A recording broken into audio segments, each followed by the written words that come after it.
Au Moyen Âge, malgré quelques villes qui utilisent encore les aqueducs construits par les Romains, l'alimentation en eau se fait à la rivière ou avec un puits pour ceux qui en disposent. On commence également à ériger des édifices religieux sur des sources ou des fontaines aux vertus possiblement thérapeutiques, comme la chapelle Saint-Rémy dans l'Allier qui soignerait toutes sortes de maux, mais la plus connue en France c'est la grotte de Mazabiel à Lourdes, dans les Hautes-Pyrénées qui soignerait elle aussi tous les maux. Des métiers se développent et certains ont compris l'intérêt de la ressource en eau et s'y installent à proximité. C'est le cas des moulins à roues pour moudre les grains et fabriquer de la farine, mais aussi des bouchers qui profitaient de leur proximité avec le cours d'eau pour y jeter leurs déchets. En avançant dans le temps, on arrive à la Renaissance.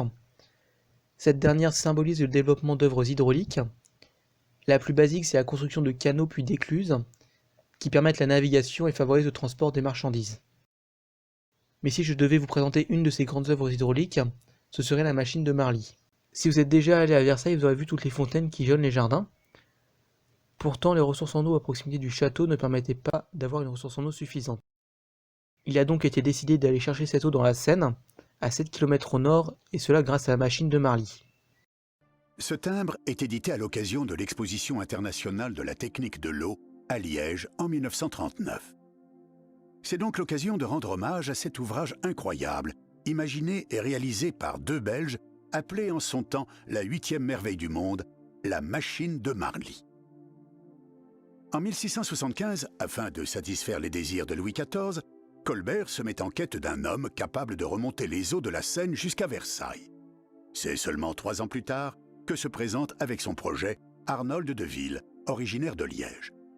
Après des essais concluants effectués en 1679 à Saint-Germain-en-Laye, Louis XIV enchanté lance le chantier. L'ingénieur de Ville et le constructeur Rénequin Saluem se lancent alors dans un chantier d'une durée de 3 ans. 1800 hommes sont à l'ouvrage, des Liégeois pour la plupart.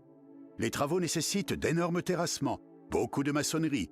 17 000 tonnes de fer, 100 000 tonnes de bois, 800 tonnes de plomb sont utilisées pour ériger la machine de Marly. L'eau va remonter en 3 étapes, avec un dénivelé de 177 mètres, sur une distance de 1200 mètres, puis, par gravité, elle s'écoule vers de grands réservoirs de stockage qui alimentent ensuite en pente douce les jardins de Versailles. Le 13 juin 1684, Louis XIV inaugure cette merveille qui alimentera en eau le château et ses jardins pendant 133 ans. Jusqu'en 1967, année où le barrage de la Seine vient définitivement mettre fin à l'ouvrage.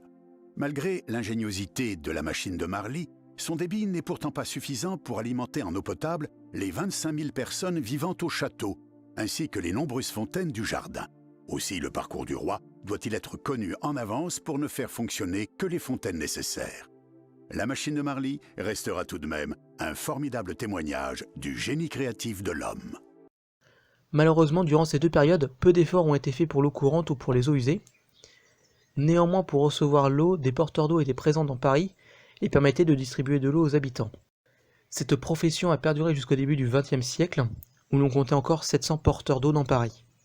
Mais c'est surtout pour l'évacuation des eaux usées qu'aucun changement notable n'a été effectué, car malgré quelques riches monastères pouvant s'offrir des systèmes d'évacuation des eaux usées dans un cours d'eau, dans les villes, les effluents sont jetés à même le sol, ce qui a engendré ou aggravé la prolifération de maladies. Il faudra attendre le XIXe siècle pour enfin avoir une avancée considérable dans ces domaines.